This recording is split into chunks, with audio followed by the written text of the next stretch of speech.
Guys, there is a lot of confusion on the Facebook page and in the comment section. So let's talk about the 6 devices that are in front of us here now. We're going to separate these into 2 categories. We're going to have buck and boost. We're going to have low voltage cutoffs. So these 3 items right here are low voltage cutoffs, and this is a booster, this is a buck converter, and this is a booster. So here, we'll separate them really quick and we'll talk about them. So a LVC or LVD, low voltage disconnect or low voltage cutoff, is one of these 3 devices. There's no right, wrong to any of them. This is the cheap kind. They tend to have a failure rate, but they are way cheaper. These are about $17 a piece, $15. They're nicer, a little bit more complicated to set up, but they handle a lot more power and they are a better build. These are for power tool batteries that do not have them built in. DeWalt, older Milwaukee, Porta-Cable, Bauer, those type batteries, or any type of battery that doesn't have a self-discharge feature. So a lot of batteries have the technology built in. When they get too low, they shut off, but some of them don't. So this is what you'd use, and if you don't know if your battery has it, ask or use one of these just to be cautious. The way you figure it out is by finding out what cells are in the battery and how many, and looking up what the lowest limit for that cell is. So a lot of 18650s are like 3 volts, so 3 times 5 is 15. Add a buffer of 15.3. That's how we get it for the DeWalt. Now, let's come over here. This is what's getting really confused. This is getting confused with these.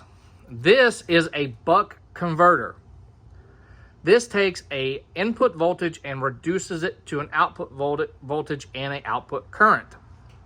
We use this with the 24 volt batteries because at full charge, whether it's the big one like this or one of the small ones, you're going to get about 28 to 29 volts at full charge.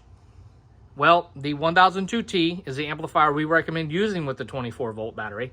It can't handle it. So we take the input of 29 and we set it at a maximum output of 24 with around a 4 amp output. Now, there is a version of this called a buck boost converter, which allows you to boost voltage, but the problem is, just like this booster, is they get hot.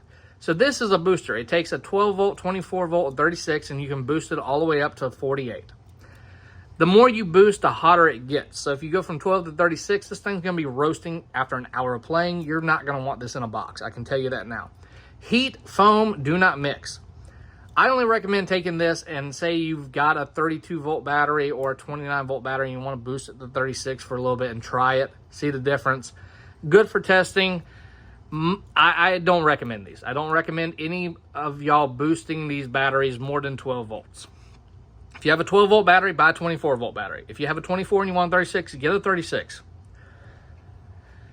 So there's those 2. Then there's these. Some people buy the amps, or I'm sorry, the battery adapters for a package deal with these. And they're like, oh, I'll just use this. Well, this is a 12 to 24.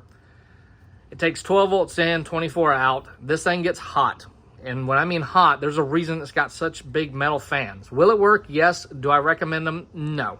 It's bulky, it's clunky, it gets in the way. It will work, but it can get hot. So depending on where you're at, how long you're gonna be playing, I would use caution with any booster that you're gonna use.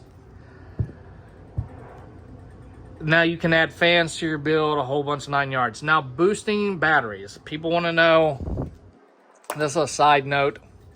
If you take a 12 volt battery and you boost it to 24, you're gonna half the amp hour. That's a 10 amp hour. You might as well say you got 6 amp hours. That's where this number and 6 comes from pretty much. It's pretty much every time you boost it, you're cutting the battery life, well not life, but the battery discharge rate in half. So you get 24 volts out of the 12. And actually, it would, if you double it, it would be 25.6.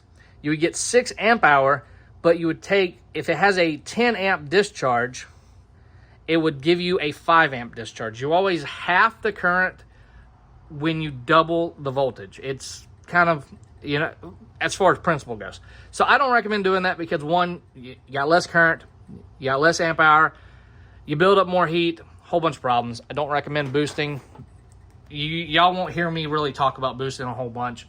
I'm one of those I'd rather be safe than sorry kind of people. Plus, there's 40-volt batteries, 36-volt E-batteries. There's a lot of different options out there, guys. But hopefully this helps y'all out. Now, I will make a video later on. I don't have time right now, I don't think, to tell y'all how to wire stuff up. Just be aware, all of these go after the switch. You have your battery to your switch, your on-off switch, and from the on-off switch to whatever this is. Never the opposite. Because these will all stay on when your switch is off if you wire it in front of it. So everything, so battery, switch, always battery, switch. And from here, you will put your accessories, your voltmeters, your USB, your amplifier, all that stuff will be after these. So with that being said, guys, hopefully this video helps people out and clears up some confusion.